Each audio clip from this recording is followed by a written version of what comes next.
നമസ്കാരം. ധർമ്മവും അധർമ്മവും തമ്മിലുള്ള രാമരാവണ യുദ്ധം കൊടുമ്പിരി കൊള്ളുന്ന സമയം. രാവണന്റെ മകനായ മേഘനാഥൻ അല്ലെങ്കിൽ ഇന്ദ്രജിത്ത് യുദ്ധക്കളത്തിൽ അതീവ ശക്തമായ ശക്തിബാണം പ്രയോഗിച്ചു. ആ ദിവ്യാസ്ത്രമേറ്റ് ശ്രീരാമന്റെ സഹോദരൻ ലക്ഷ്മണൻ ബോധരഹിതനായി നിലത്ത് വീണു. ലക്ഷ്മണന്റെ ശരീരം മരവിച്ചു, ശ്വാസോച്ഛ്വാസം നിലയ്ക്കുന്ന അവസ്ഥയിലുമായി. സഹോദരന്റെ അവസ്ഥ കണ്ട് ശ്രീരാമൻ തകർന്നുപോയി. വാനരപ്പട മുഴുവൻ കണ്ണീരിലായി. ഈ സമയത്താണ് ലങ്കയിലെ പ്രശസ്ത രാജവൈദ്യനായ സുഷേണനെ ഹനുമാൻ കൂട്ടിക്കൊണ്ടുവരുന്നത്. ലക്ഷ്മണനെ പരിശോധിച്ച സുഷേണൻ ഒരു വഴി നിർദ്ദേശിച്ചു. അതിവിദൂരത്തിലുള്ള ഹിമാലയത്തിലെ ദ്രോണഗിരി പർവ്വതത്തിൽ സഞ്ജീവനി എന്നൊരു ദിവ്യമൂലികയുണ്ട്. സൂര്യോദയത്തിന് മുന്നേ അതെത്തിച്ചാൽ മാത്രമേ ലക്ഷ്മണന്റെ ജീവൻ രക്ഷിക്കാൻ സാധിക്കുകയുള്ളൂ. എന്നാൽ ലങ്കയിൽ നിന്ന് ഹിമാലയത്തിലേക്കുള്ള ദൂരം ആയിരക്കണക്കിന് യോജനകളായിരുന്നു.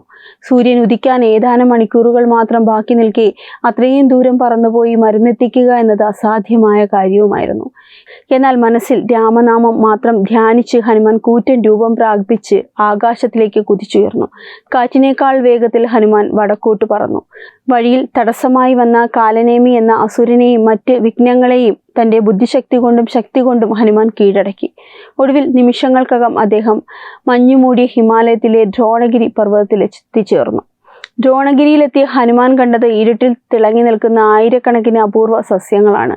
അവയിൽ ഏതാണ് യഥാർത്ഥ സഞ്ജീവിനി എന്ന് തിരിച്ചറിയാൻ ഹനുമാന് ആയില്ല. സമയം വളരെ വേഗത്തിൽ കടന്നു പോയിക്കൊണ്ടിരുന്നു. ഇനി മരുന്ന് തിരഞ്ഞ് സമയം കളഞ്ഞാൽ സൂര്യൻ ഉദിക്കുകയും ലക്ഷ്മണന്റെ ജീവൻ നഷ്ടപ്പെടുകയും ചെയ്യും. മറ്റൊന്നും ചിന്തിക്കാൻ സമയമില്ലാതിരുന്ന ഹനുമാൻ അവിശ്വസനീയമായ ഒരു കാര്യം അങ്ങ് ചെയ്തു. തനിക്ക് ലഭിച്ച അപാരമായ ശക്തി ഉപയോഗിച്ച് അദ്ദേഹം ആ ദ്രോണഗിരി പർവ്വതം തന്നെ വേരോടെ പിഴുതെടുത്തു. തുടർന്ന് ആ കൂറ്റൻ പർവ്വതം മുഴുവനായി അദ്ദേഹത്തിന്റെ വലത് കൈയിൽ ഏന്തിക്കൊണ്ട് അദ്ദേഹം ലങ്കയിലേക്ക് തിരിച്ചു പറന്നു.